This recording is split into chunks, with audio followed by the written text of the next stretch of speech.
Ya prácticamente vamos a terminar este texto.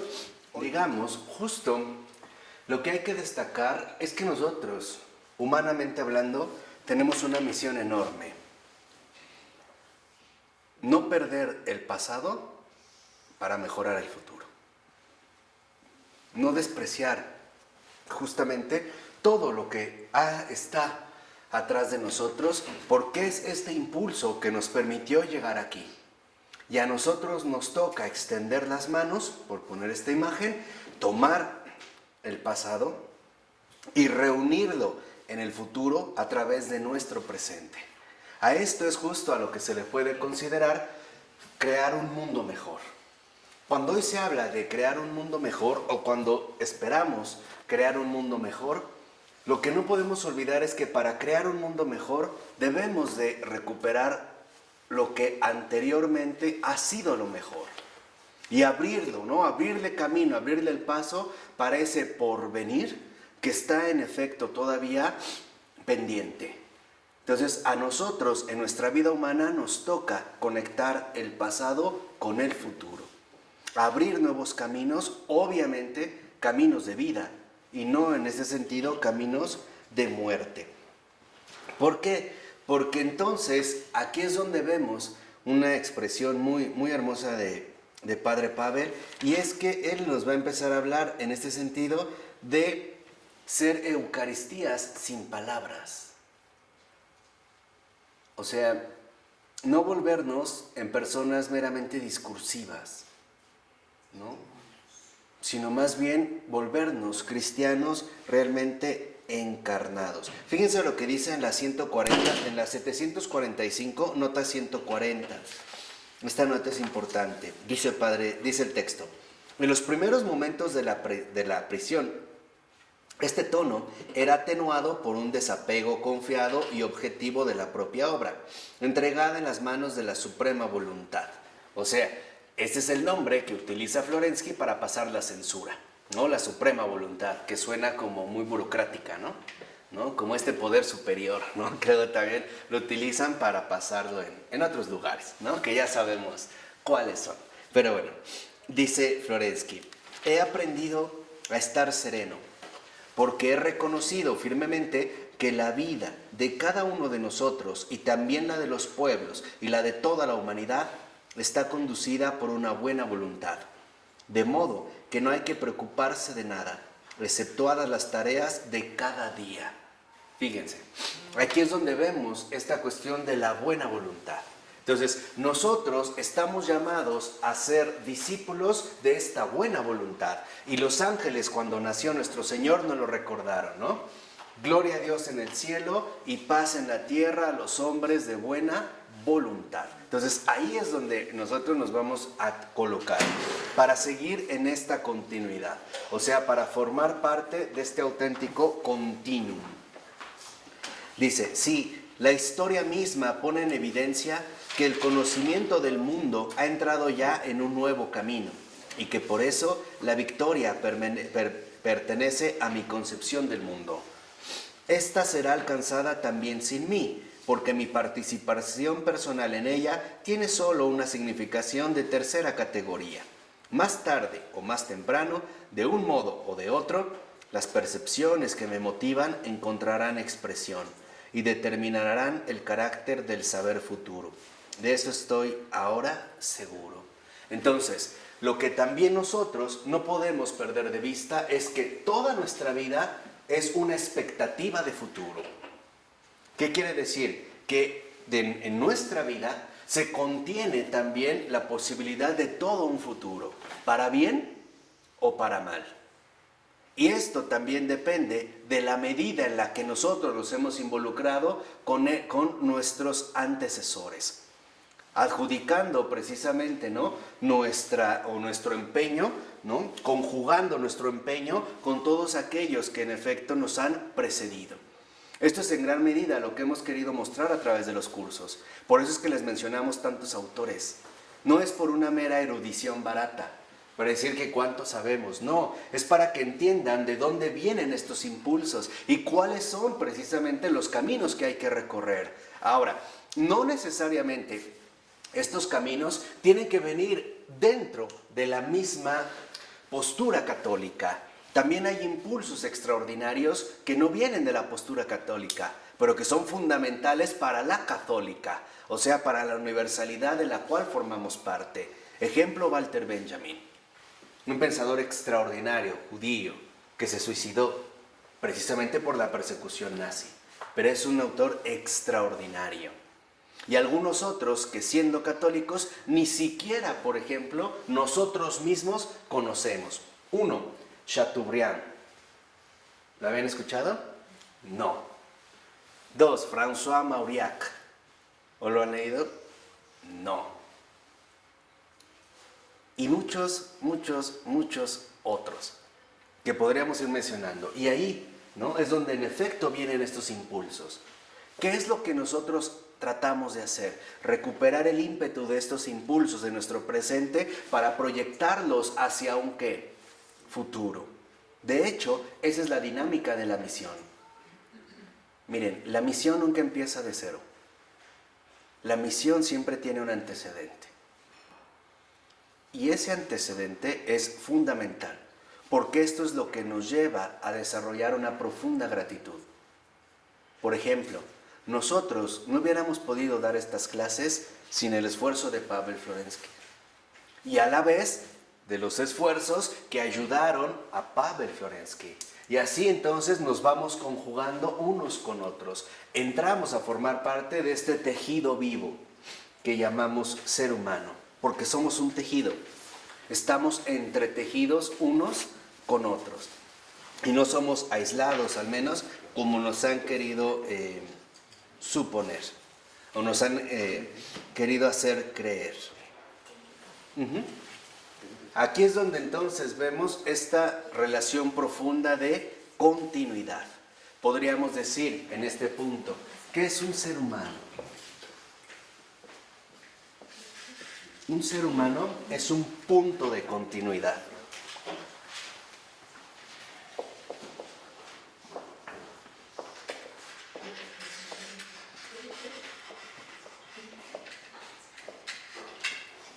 Pasado,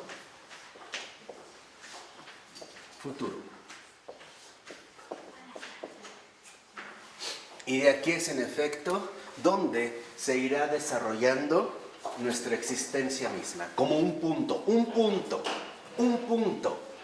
de un panorama inabarcable, donde hay impulsos fundamentales, corrientes vivas en las que hay que entrar. Es como, ¿conocen los rápidos que hay en ciertos ríos, no? Entras y toman fuerza y te impulsan y te llevan. Hay que saber, y esto ojalá de verdad lo mediten bastante, hoy en día necesitamos mucho discernimiento. Hay que saber en qué corrientes vivas entrar para entender hacia dónde es que nos dirigen, porque también hay fuerzas adversas y no por ser adversas dejan de ser reales. También tienen un empuje, pero tienen un empuje a la demencia.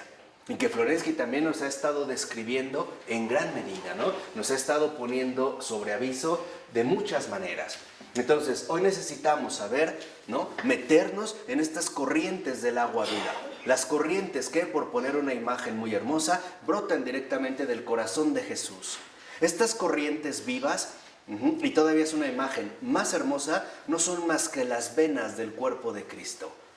Son sus venas y sus arterias que hacen que entres por acá y de repente te avientan por otros lugares a donde tienes que ir como vena y vivir finalmente desde el corazón del mundo, la sístole y la diástole, como decía Hans Urs von Balthasar, otro gran santo. Ir finalmente a veces en esta corriente de agua viva donde lo que tienes que ir a hacer es a purificar, ser vena. Vena, absorber finalmente la impureza que ahí se vive y después regresar de nuevo al corazón a través finalmente de otro recorrido, diástole, que sería como arteria, o sea, como sangre purificada. Estas corrientes vitales son, digamos, todo el sistema sanguíneo del cuerpo de Jesucristo y está dado a través de toda la humanidad. El problema es que a veces no entramos en la corriente adecuada. ¿Y qué provocamos en el cuerpo del Señor? Infartos. Somos como coágulos que no permiten la circulación. Y el problema es que cuando nosotros finalmente no entramos en la corriente adecuada, en este impulso vital de vida, vamos a terminar enfermando a mucha gente, porque no vamos solos. Acuérdense, un error de nosotros perjudica a muchísima gente, mucha más de la que podemos pensar.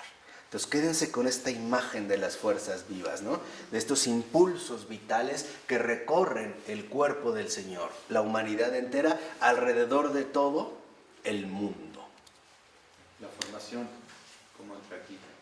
¿Formación? La formación cristiana, estudio cristiano. Claro.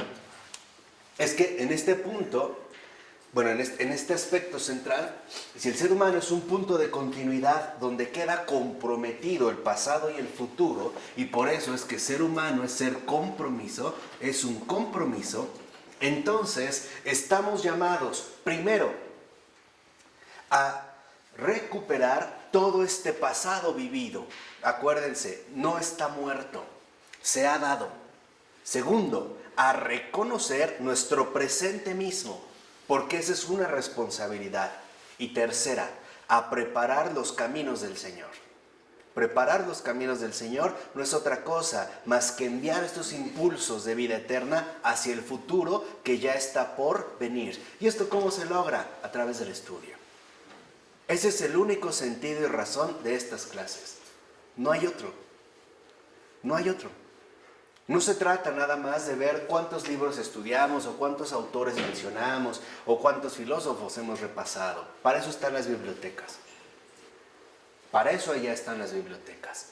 Aquí tratamos finalmente de entrar, ¿no?, en este impulso de agua viva, en esta corriente viva que nuestro tiempo nos lleva a estudiar el pasado, asumir el presente y prevenir el futuro.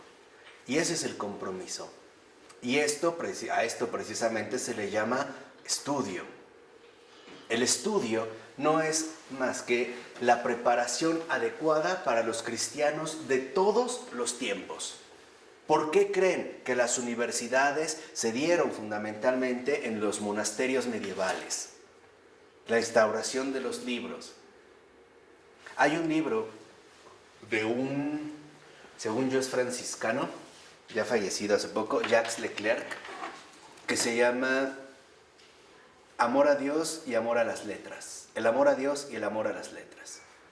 Y es muy bello porque nos habla desde la tradición monástica.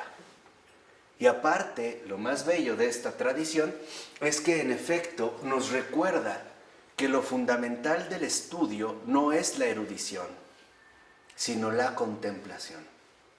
¿Qué es lo que queremos alcanzar a través del estudio? ¿Erudición?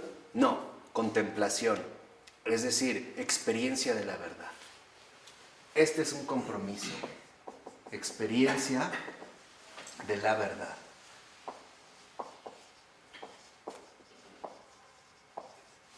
Y esta experiencia de la verdad implica dedicación. No crean que también es algo muy agradable para los que realizan la misión estar hable y hable y hable, lee, y edite y desvelándose y córtale aquí, pausa acá, ya. No es precisamente lo más óptimo, ¿no? Estaría mejor estar en las Bahamas o en las Islas Fiji o no sé qué cosas por allá. Pero es finalmente responder. Aquí es donde entra la calidad fundamental de nuestra aplicación. Estudio. Y el estudio en este sentido, como dedicación, nos abre finalmente las puertas a esta experiencia profunda de la verdad. En otras palabras, es lo que ya en anteriores ocasiones les he dicho. Hoy la llamada es clara, estar a la altura de los tiempos. Basta ya de mediocridades. Y para estar a la altura de los tiempos, tenemos que atravesar en un mismo punto o reunir en un mismo punto nuestro pasado, nuestro presente y nuestro ¿qué? Futuro. Ahí es finalmente cuando la vida eterna se expande de manera extraordinaria. Así sea a través de un gesto muy simple como levantar un papel de la calle, o guardar silencio en el momento oportuno, o decir la palabra sin ningún tipo de temor. sin ningún tipo, en este sentido, de cobardía. De tal manera que entonces esta dedicación, que es experiencia de la verdad, se convierte en un acto de vida.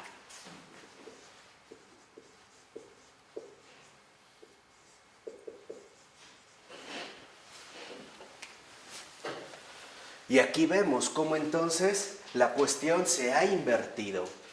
Comenzamos finalmente por la verdad, por profundizar en esta experiencia de la verdad para ser conducidos a la vida, pero a la vida eterna, que finalmente van de la mano. Y esto es lo fundamental. A nosotros no nos toca decidir o juzgar quién sí y quién no. Lo único que nos toca es recuperar la fuente de la vida eterna que ha recorrido, ¿no?, a través del pasado su camino hasta llegar a nosotros y no permitir que ese camino se bloquee. Porque hoy nuestra cultura es adversa a la vida eterna. Quizá hoy con mucha más sutileza y con muchísima más crueldad que antes. Porque ahora los combates no son a través del hierro y el fuego. Son a través de la ceguera y el engaño. Y esto se supone e involucra, y se los digo con sinceridad, se supone que entonces nosotros tendríamos que estar a una altura espiritual extraordinaria para no ser víctimas de lo que hoy se vive, de la noche. ¿Se acuerdan cuando Pavel Florensky nos habló de la sombra? ¿Se acuerdan de la sombra? Hoy, y si no, busquen en las clases. Busquen en los videos, yo ya no me acuerdo en cuál fue, nada, tantos que busquen cuando se habló de la sombra.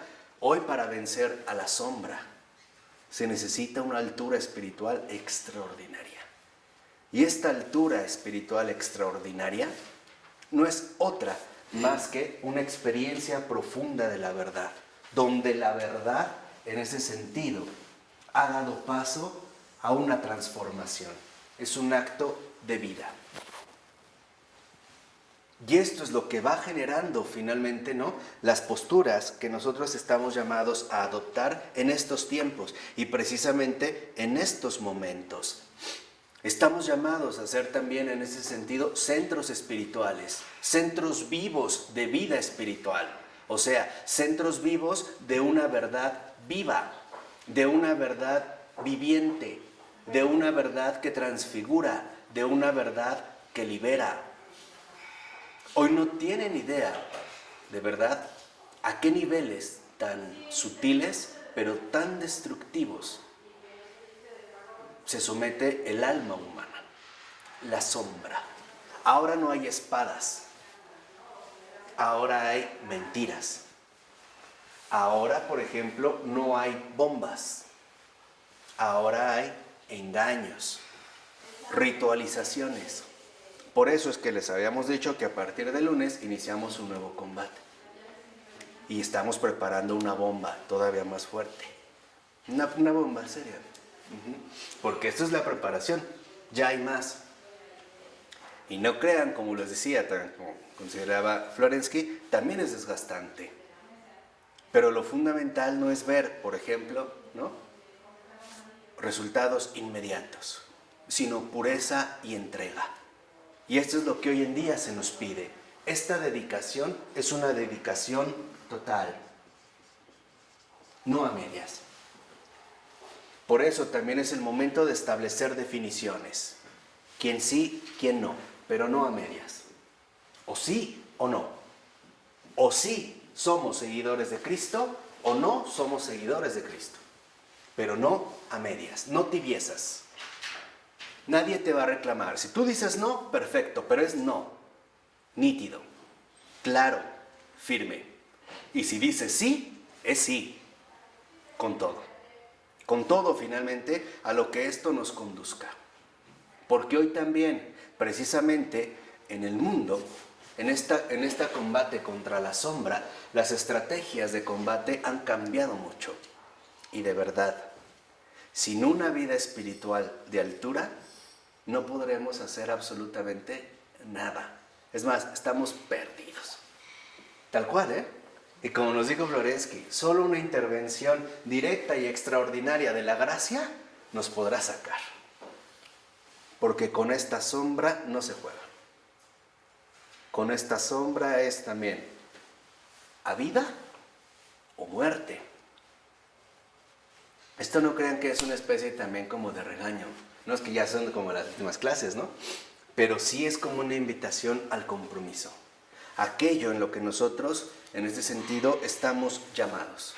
Y estamos llamados no solo a vivir, a compartir. Porque acuérdense, de cada uno de nosotros depende mucha gente. Espiritualmente, emocionalmente y sobre todo, cristianamente. Acuérdense, no venimos solos. Son muchos los que nos han precedido. Y son muchos los que aún nos esperan.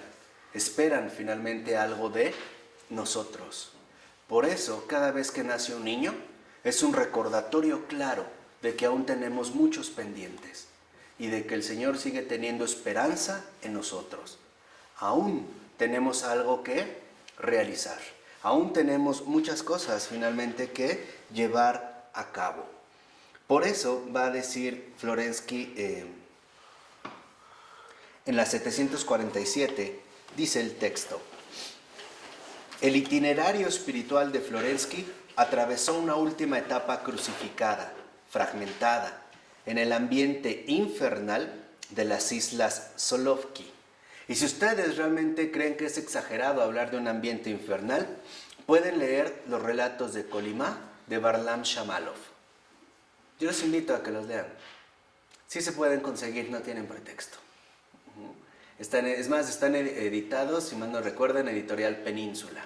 Son como 4 o 5 volúmenes. Échenle un ojo. Porque en estas mismas islas de las Solovki, o busquen imágenes de la Solovki, verán que ahí sí se veía un ambiente infernal, dice que son ejemplo de una empiria trastocada en la que parece que el destino se ríe de las aspiraciones del hombre. Y en efecto, hoy parece que en efecto el mundo se ríe de las aspiraciones de los hombres, y en particular de los hombres cristianos. Ya hablaremos de la estructuración actual, la nueva estructuración del poder actual. Y entenderán bien cómo es este mecanismo fino. Ahí es donde entra nuestra aportación para llevar a cabo este discernimiento de altura. Entender bien cuál es la dinámica del mundo. No se trata de divide y vencerás. Aquí es conoce y serás libre. Y la verdad, lo que el Señor dijo, y la verdad os hará libres, ¿no? Entonces, dice 2 renglones abajo, pero en este sinsentido, en este sentido inverso de los acontecimientos, Florensky seguirá afirmando la lucha de lobos contra el caos. Una cruz real le iniciará al misterio de la muerte, o sea, la praxis estará cumplida. Entonces, ¿qué es lo que vemos?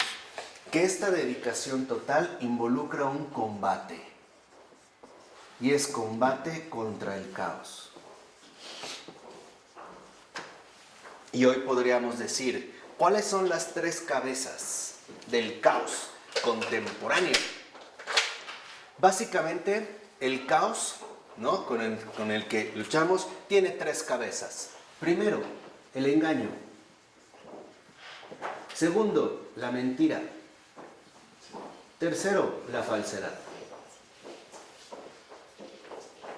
Esas son las 3 cabezas que hoy manifiesta el caos, el engaño, la mentira y la falsedad. Y obviamente sus múltiples manifestaciones, sus múltiples disfraces. Dice a continuación, el sentido de la autohumillación ante la santidad divina, que era para Padre Pavel la mejor respuesta de la autohumillación de Dios en su amor al hombre, culminará en el silencio kenótico final. ¿Qué quiere decir? Que también estamos llamados en este sentido a sufrir en este silencio kenótico, en la autohumillación. ¿Qué es este silencio kenótico? El realmente sufrir el dolor de los demás. Hoy nadie quiere ayudar a los demás en su sufrir. Nadie quiere padecer por los demás. Hoy estamos dispuestos a ayudar, y ayudar mucho, pero a sufrir por alguien más, quién sabe, lo dudo. Y es este silencio kenótico, es finalmente, ¿no?, el rasgo que en efecto se va en este sentido definiendo. Conservar en este silencio un espacio vivo para la comunión con los demás, o sea, para la compasión. Y este es una de las estrategias fundamentales en este combate contra el caos. Y que conste, el Señor ya les está dando armas precisas, después no tienen pretexto. Y también, como dijera San Juan Crisóstomo, no sea que después mis palabras se vuelvan contra ustedes. Porque si se le están dando, más fácil no se puede. Totalmente definido. Entonces, ¿cómo se vence la primer cabeza del caos actual, el engaño? Con la compasión. ¿Por qué con la compasión? Porque a través precisamente de la compasión, nosotros no nos dejamos llevar por la apariencia de la realidad. No solo queremos ayudar, queremos aliviar a la gente. Y a veces para aliviar a la gente hay que sufrir por esa gente. Ve a una beata, Ana Catalina Emmerich, cómo sentía la necesidad de ofrecerse como víctima de expiación por todos los hombres, en los cuales estamos nosotros incluidos, porque ella es del siglo XIX. Y nosotros justamente éramos esos hombres del ¿qué? Del futuro. Entonces no solo queremos ayudar, queremos también aliviar todo tipo de necesidades, materiales, físicas, sí, pero también emocionales, psicológicas y sobre todo espirituales. Acuérdense, hoy urgen expertos conocedores del alma humana, o sea, maestros espirituales de vida, o sea, cristianos, o sea, bautizados. No hay pretexto, no hay excusa. ¿Vamos? Ese es el primero. Dijimos, ¿con qué se vence entonces la primera cabeza del caos actual? Compasión. Es vencer el engaño. Porque hoy dentro de este engaño creemos que con ayudar es suficiente. No. No es suficiente. No está mal, pero no es suficiente. Porque a veces no solo hay que ayudar, hay precisamente que aliviar. ¿Vamos? Dice a continuación. Déjenme ver. Así, fíjense, en este silencio es donde vamos nosotros a reconocer también aspectos mucho más geniales. Váyanse a la nota 144. Hoy sí vamos a acabar. ¿Sí, no? En la nota 144 dice el texto. Dice Florensky en una de sus cartas a su esposa. Desde hace tiempo he llegado a la conclusión de que todos nuestros deseos se realizan en la vida, pero se realizan con una tardanza demasiado grande y de un modo caricaturesco y reconocible. Entonces, ¿todos nuestros deseos se realizan en la vida? Sí, pero se realizan demasiado tarde. Demasiado tarde porque nuestra ansiedad tal parece que no permite contemplar su momento de aparición. Dice, en los últimos años anhelaba una vida en medio del bosque con un laboratorio. Y helo aquí, pero en Skоворodino. Sí, en efecto estaba en un bosque, pero en la cárcel. Estaba en una cabaña, sí, pero como prisionero. Era de otra manera, como un caricaturesco. Y dice, quería ocuparme de cuestiones del suelo. Y ha llegado también esto de todos modos, allí. Antes había soñado con vivir en un monasterio. Ahora vivo en un monasterio, pero en las Islas Solovki. ¿Por qué? Porque en efecto las Islas Solovki eran un antiguo monasterio. Pero cuando, digamos, accede al poder el Partido Comunista, lo primero que va a hacer es tratar de expropiar todos los monasterios, entre ellos los de las Islas Solovki. Entonces, sí está en un monasterio, pero un monasterio que ha sido convertido en cárcel. Dice, en mi infancia me venía a la imaginación el vivir en una isla, observar las mareas y ocuparme con las algas. Ahora estoy en una isla. Aquí domina la marea y pronto quizá voy a tener que trabajar con las algas. Y sí trabajo con las algas. Los deseos se cumplen de tal modo que no los puedes reconocer. Y solo cuando hace ya tiempo que pasaron. Entonces, ¿qué vemos? Si lo primero que se opone en este combate contra el engaño es la compasión,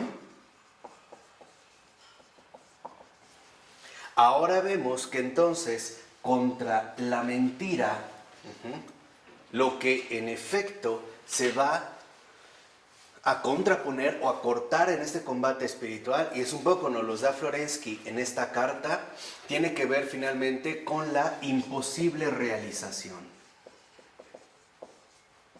Esta es la segunda arma de nuestro combate espiritual actual, la imposible realización, o sea, la intervención de Dios. Hoy lo que la mentira nos dice es que en realidad Dios sí existe, pero no obra. Hoy el mundo no niega que Dios existe, lo acepta, pero lo pretende reducir a una verdadera impotencia. Y aquí es donde radica la gran mentira. ¿Por qué? Porque al decir que Dios sí existe, pero en realidad es impotente, lo que nos está diciendo es que no le interesamos, o que no es amor, o que se ha olvidado de nosotros, o que se ha olvidado del mundo entero y que por eso está tan mal y no sé qué. Mentira. La imposible realización consiste en la intervención directa de Dios en el mundo, en su presencia viva. Esa es la tercera herramienta contra la mentira, la presencia viva, o sea, la gracia.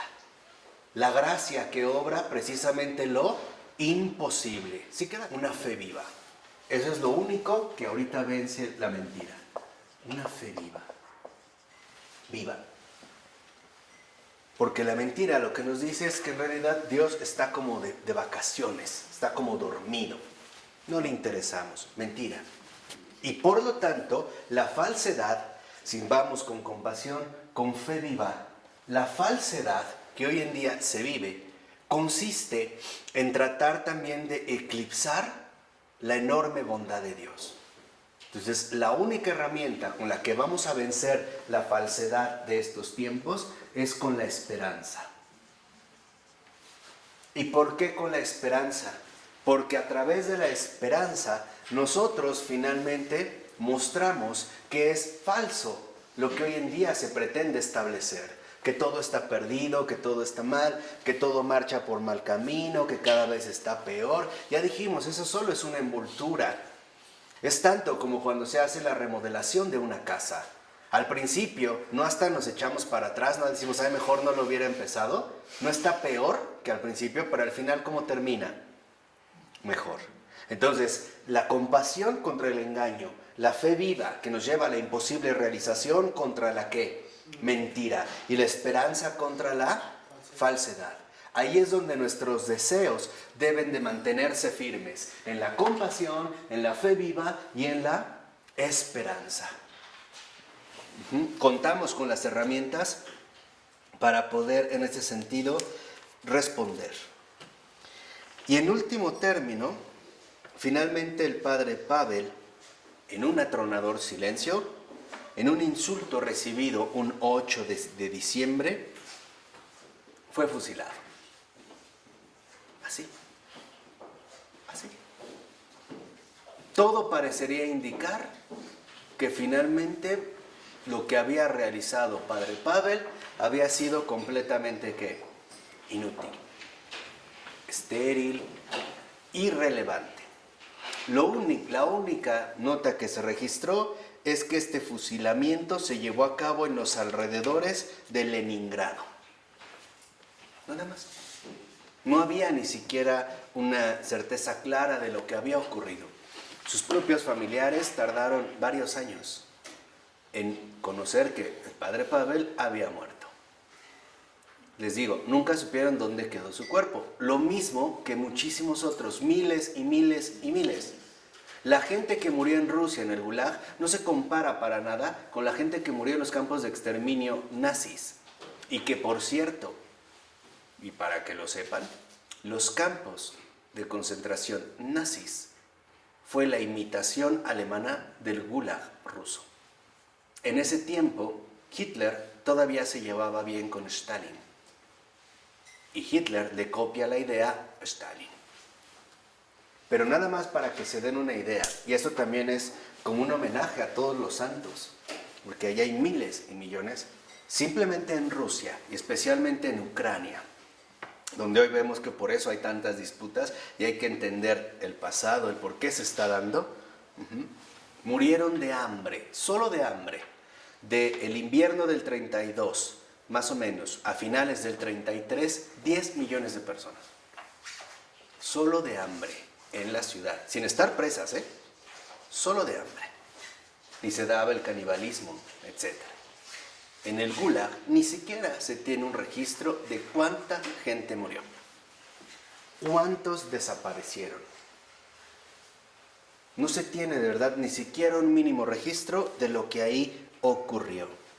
Y entonces lo que vemos, y es en la 748, es lo siguiente. Dice a partir del primer renglón: ¿por qué acabar en este silencio? Porque todo testimonio cristiano se une a la sangre del único testigo, y juntas trabajan por la resurrección del mundo y de su cultura. ¿Qué quiere decir? Que realmente quedamos unidos a este silencio salvador de Dios. Porque seamos sinceros, ¿acaso la salvación de Dios no se está llevando todavía a cabo de manera silenciosa? ¿A poco se ha llevado a cabo con estruendos, con ruidos? ¿No? Sigue obrando en este silencio. Y aquí es donde entra otro aspecto fundamental. Hoy, todo esto, compasión, fe viva y esperanza, solo puede brotar del silencio. O sea, de la oración. Por eso podemos decir, y esta es como la gran receta que hoy el Señor nos da: ¿cómo se vence a la sombra de estos tiempos? Con el silencio, con la oración. Sin oración no podemos hacer absolutamente nada. Y el Señor hasta nos los dijo: sin mí no pueden nada. Y eso es hoy lo que no tenemos: silencio. Por eso en la oración tan hermosa de Teresa de Calcuta, lo primero que menciona es el silencio. Y dice, el fruto del silencio es la oración. Y termina con el servicio, que es lo que ahorita comentamos. Entonces, lo que realmente necesitamos es una vida profunda de silencio.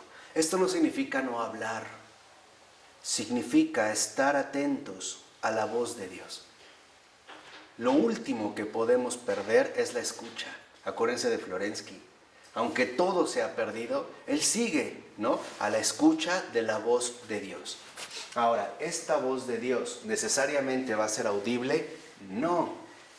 Puede ser que esta voz de Dios se exprese de manera clara en los acontecimientos de mi vida o en los acontecimientos que están sucediendo, por ejemplo, en el mundo actual. Entonces podemos decir, este silencio es un silencio de resurrección.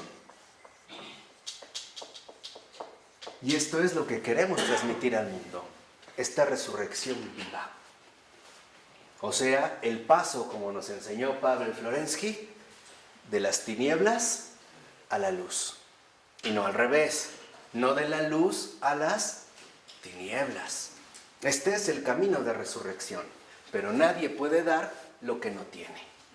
Entonces, necesitamos realmente una profunda comunión con la verdad, para que de esta verdad, experiencia profunda, emerja este acto de vida, el acto de vida eterna que salva a todos los hombres. Dice en el siguiente párrafo, con este terminamos el libro, Quedan aquí algunos pequeños párrafos de algunos textos de Florensky, pero esos yo se los dejo para los que tienen el libro. Ustedes los podrán leer y meditar. Si no, después les sacamos copias. ¿Les parece? Pero eso ya es... Lo que pasa es que me gustaría que estos ustedes lo hicieran a manera de oración. Que los oren, que los vivan. No son para una clase. Por eso es que no los damos. ¿De acuerdo? Dice en el último párrafo, porque, dice el padre Pavel, el hombre posee su tarea propia y su finalidad en los destinos del mundo. Ahí es donde entra otro aspecto fundamental. Esta resurrección involucra los destinos del mundo. Dense cuenta de la envergadura de nuestra tarea. Por eso necesitamos saber en qué corriente meternos. No sé si alguno de ustedes vio la película de Tron. ¿Se acuerdan que de repente hay que saber en qué carril para salir en el punto correcto? Aquí, ¿no? Hay que saber en qué circuito estamos para seguir la corriente de la vida. Bueno, entonces en esta resurrección, precisamente lo que vemos que está de por medio son los destinos del mundo. Hay mucho de por medio. Dice Florensky, su vocación, vean, la vocación del hombre es emprender esfuerzos creadores, porque Él es la imagen de Dios, el Creador. Entonces, ¿qué espera Dios de nosotros? Esfuerzos creadores. Entonces, esta resurrección en la que se ven comprometidos los destinos del mundo, también es una, exige, vamos a ponerlo así.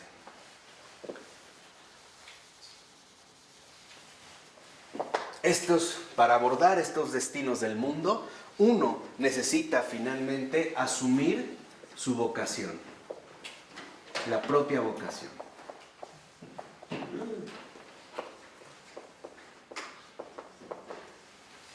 Y esta vocación precisamente consiste en emprender. El Señor quiere emprendedores, pero no los emprendedores administrativos, económicos, comerciales de hoy en día, sino emprender esfuerzos creativos. ¿Y por qué? Porque simple y sencillamente somos imagen de Dios mismo, el Creador. Dice, la historia no es un proceso mecánico de agentes inanimados, sino que tiene un contenido espiritual definido que debe ser realizado en las condiciones de este mundo material. De este mundo material. Hay que llevar a cabo una adecuación, o sea, una verdadera encarnación. No llevar a cabo una fuga mundi.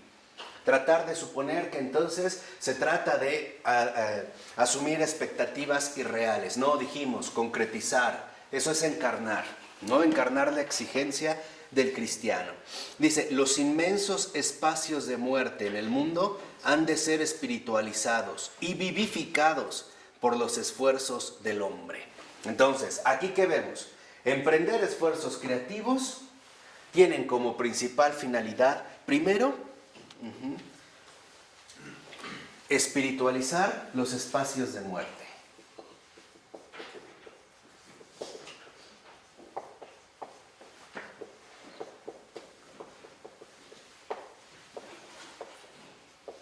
¿Qué sería en este sentido espiritualizar los espacios de muerte?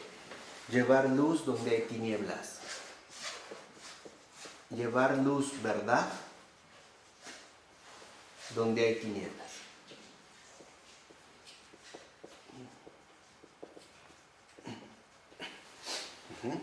Esto es espiritualizar los espacios de muerte, esos espacios muertos donde no hay luz, o sea, donde no habita la verdad. En pocas palabras, donde Cristo no está presente, o por lo menos presente, pero no reconocido, no aceptado, en esta imagen viva que nosotros somos, todos. Y también, entonces, vivificar.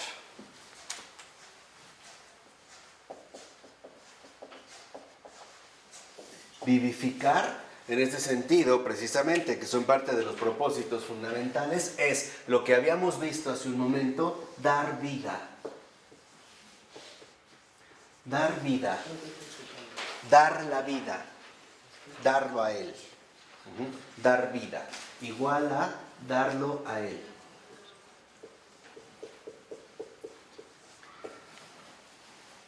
Al amigo de todos los hombres, al Salvador de todos los hombres. Ahí es donde en efecto se ponen en marcha cualquier tipo de esfuerzo creativo. Esfuerzos creativos que nos ayudan a entender el circuito de corriente en el que debemos ingresar para retomar el impulso que en el pasado se nos dio. Y a su vez nosotros podamos dirigir este impulso hacia el futuro. En ese sentido, cada uno de nosotros, y especialmente como cristianos, somos promesa. Promesa de algo más grande.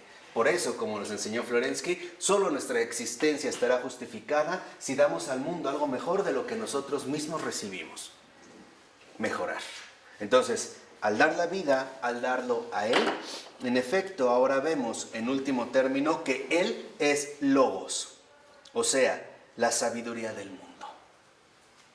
Y aquí es donde entra el otro aspecto fundamental. Este vivificar, este espiritualizar los espacios de muerte, llevar luz verdad donde hay tinieblas y por lo tanto vivificar nos lleva a ser sabios.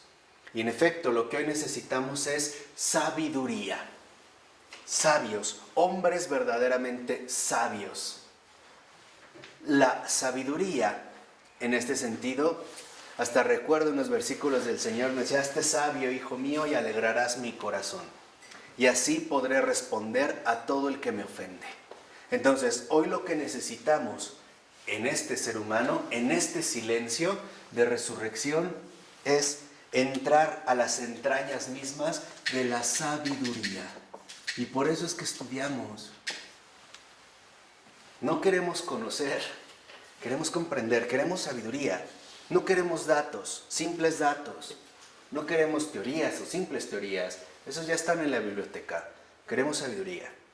O sea, queremos la luz que viene de lo alto. Entender cuál es finalmente hoy la postura que nos lleva a la vida eterna y captar con precisión y una estrategia precisa cuál es el combate que hoy tenemos que afrontar y cómo llevarlo a cabo. Y siempre recordar las palabras del Señor en lo más íntimo de nuestro corazón. No tengan miedo. Yo he vencido al mundo. Y esa es la corriente en la que debemos de ingresar, la corriente de la victoria. De una victoria que no es como el mundo piensa o como nosotros quisiéramos. Es una victoria que rompe con cualquier concepción preestablecida. Por eso, en esta sabiduría del mundo, como dice Florensky, Él es el Logos, la sabiduría del mundo, su maestro y su artista, porque es deiforme. Entonces, lo que vemos es que esta sabiduría, en efecto, no es otra cosa más que entrar en un contacto vivo con el maestro y el artista.